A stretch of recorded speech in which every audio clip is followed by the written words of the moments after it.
We are joined here today for Primetime Local News with the CEO of the Lloydminster Interval Home Society, and we're here today to speak on domestic violence through the winter season, holidays, and through the pandemic. Thank you so much for taking the time to speak with us today, Angela. Thank you for having me. Now, would you say that the rate of domestic violence within households has grown since the pandemic began, especially? Yes, I think that is the case. Mostly due to anytime there's kind of an increase in stress, those behaviors, those power and control type of behaviors that are inherent in the cycle of violence, they are exacerbated. So they come out anytime stressors increase. And I mean, obviously, the last almost 2 years has just been one long kind of variation of stress for individuals and families and communities. And then, the Christmas season is also a stressful time of year. It could be good stress or it could be, a negative stressor, but stress is stress. And anytime there's a stressor in a relationship and there's negative kind of coping behaviors already existing, you can see those escalating. And in the nature of domestic violence or family violence, this time of year, you do see an increase. Now, of course, the main aspect that we really wanted to speak on for this discussion is getting some advice and tips for people stuck in those situations that struggle to get out of them.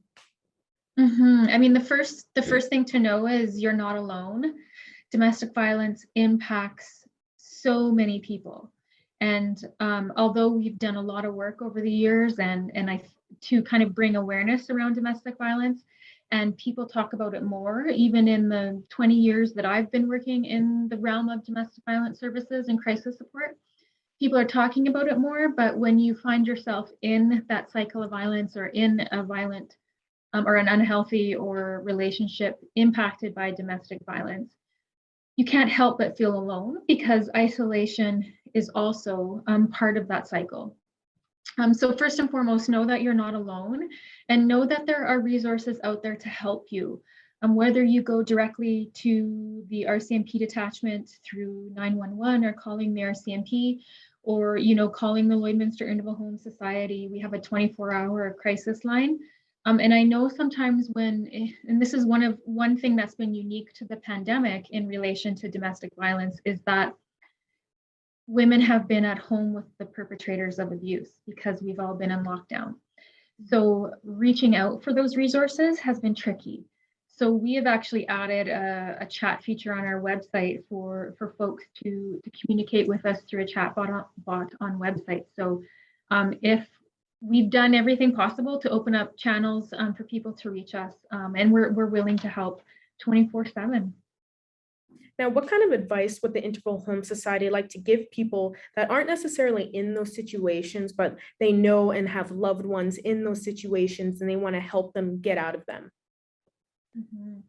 Yeah, and I mean, the first response I give when asked, what do I do, is number one, just listen and believe. And that's really and truly the first thing that one can do, is just listen and believe and offer to help. Whether that be connecting them to the Lloydminster Interval Home or calling the police if it's warranted, right? If that's the situation, if there's an immediate danger situation, of course, call 911. But if they're looking for resources or help for themselves or to know what to do, certainly call the Lloydminster Interval Home Society, and we can help walk. That's another portion of what we do, is help the community walk through response to domestic violence.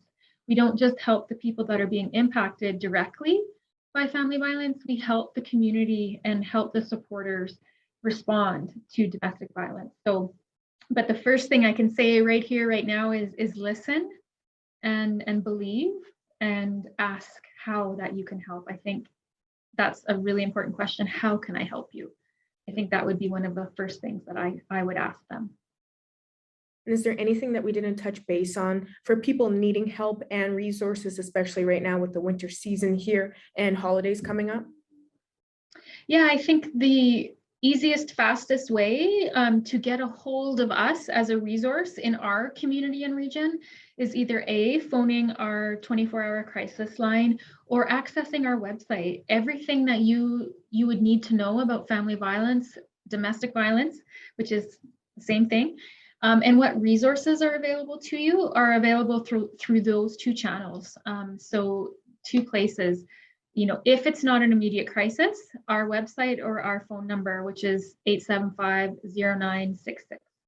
Perfect. So I'm glad we're able to get the word out about this for people that may be in those situations right now and they didn't know what kind of help and resources were out there. So once again, thank you so much for joining us today, Angela. You're welcome. Thank you.